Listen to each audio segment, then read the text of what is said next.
military installations of the Taliban regime in Afghanistan. Hello and welcome to One India. I am Akash and I hope that you are doing absolutely well. Now, nearly after 20 years, once again, Afghanistan is under the control of Taliban.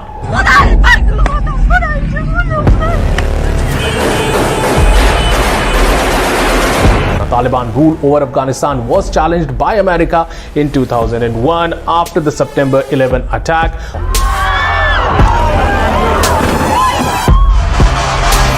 Who blamed the terrorist organization for helping Al-Qaeda to carry out those attacks. Now, the US forces were able to liberate a large part of Afghanistan from the Taliban's rule and were able to set up a democratic government under the rule of first Hamid Karzai and then Ashraf Ghani. Now, the US and its allies also helped the newly made government in making their own army and gave them the state-of-the-art arms and ammunition to fight the Taliban. But as the pressure in the US mounted over the government to get their army back to the states, USA signed a peace deal with Taliban and started to pack their bags. Trying to bring about unity among Afghan leaders up across the board, and Afghans are going to have to decide their future. And as soon as they started doing that, within a few days, Afghanistan fell back into the hands of Taliban. Now, many are saying that how could that be possible with the American-backed army, and that is what we're going to talk about today in this video, that how did the American-backed Afghan army fell within a day's time, and basically Taliban was able to take over Afghanistan without any resistance. But before that, as they say that when you go into a war, you should know a little bit about your enemy also. So let's go ahead and know a little bit briefly about the Taliban. Well, the word Taliban actually means a student in the Pashto language. The organization has been waging war or insurgency against the Western-backed government in Kabul since they were ousted of power in 2001. Now, the group was formed by Mujahideen fighters who fought the Soviet forces in the 1980s with the backing of the CIA. Now, emerging in 1994 as one of the several factions fighting the civil war, the Taliban gained control of much of the country in 1996 and imposed their very own version of Sharia or the Islamic law.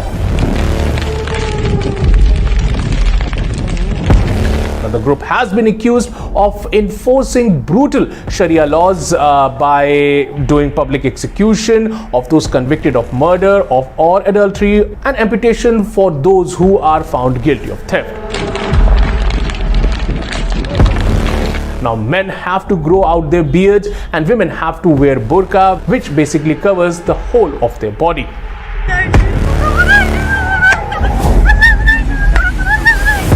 But after sheltering Osama bin Laden and some key Al-Qaeda figures in the wake of the September 11, 2001 attack on the World Trade Center in the New York, Taliban would fall after the US-led military coalition launched an offensive on October 7, 2001. Now, despite being out of the power, Taliban would continue a guerrilla kind of warfare against the Western-backed government and the US-led forces in the country.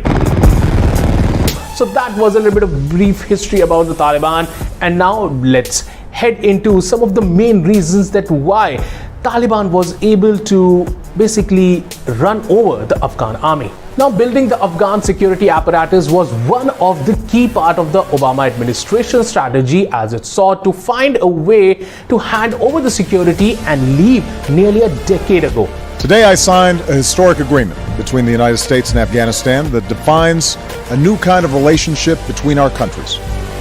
A future in which Afghans are responsible for the security of their nation, and we build an equal partnership between two sovereign states. A future in which war ends and a new chapter begins.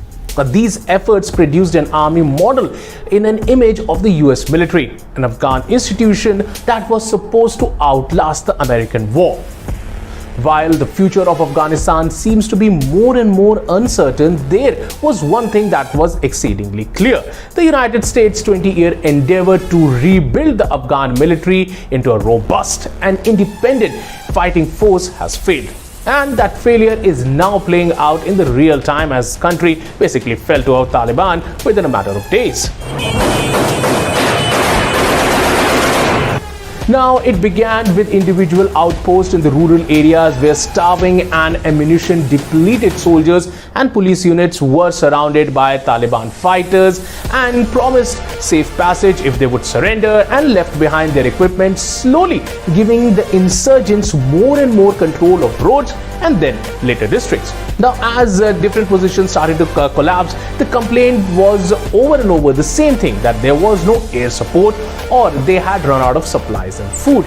But even before that, the systematic weakness of the Afghan security forces was that on paper the force was numbered around 300,000 people, but in the recent days it has totaled around to be just 1/6 of that. Now, another main reason for the Afghan forces' failure was the West was looking to build a fully modern army with all the logistical and supply complexities that one requires. And this was actually very unsustainable without the United States and the NATO allies. Now, one more reason behind the fall of Afghan forces was the even deeper resentment to the Afghan leadership. Now, officials would often turn a blind eye to what was happening, knowing fully well that the Afghan forces' real manpower count was far more lower than that was on the books, and skewed by corruption and secrecy that was quite accepted. Now, when the Taliban started building momentum after the United States' announcement of the withdrawal, it only increased the belief that fighting in the security forces, or basically fighting for President Ashraf Ghani's government, wasn't worth dying for. We're determined to have unity, coherence, national sense of sacrifice, and will not spare anything. After interviews, soldiers and police officials described moments of despair and feeling of abandonment, and we can basically see that how this happened as the forces fell like the deck of cards. Now, as the Taliban carried out an almost uninterrupted sweep of the country, their strength has been in question.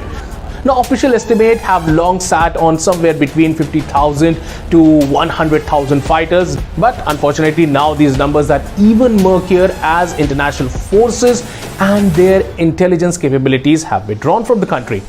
Now, some US officials say that the Taliban number has swelled because of the influx of foreign fighters and aggressive campaign by the terrorist organization in the captured territory to get more and more fighters in their organization. Now, other experts say the Taliban has taken a bulk of their strength from Pakistan.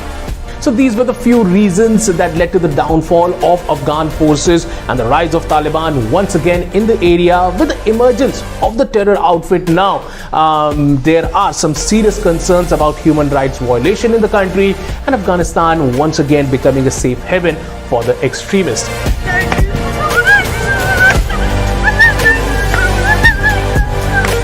With Taliban conducting a press conference, and then lot many different things happening within the past 1 week, how people have been trying to come out of that country, refugees trying to get to the airport and everything.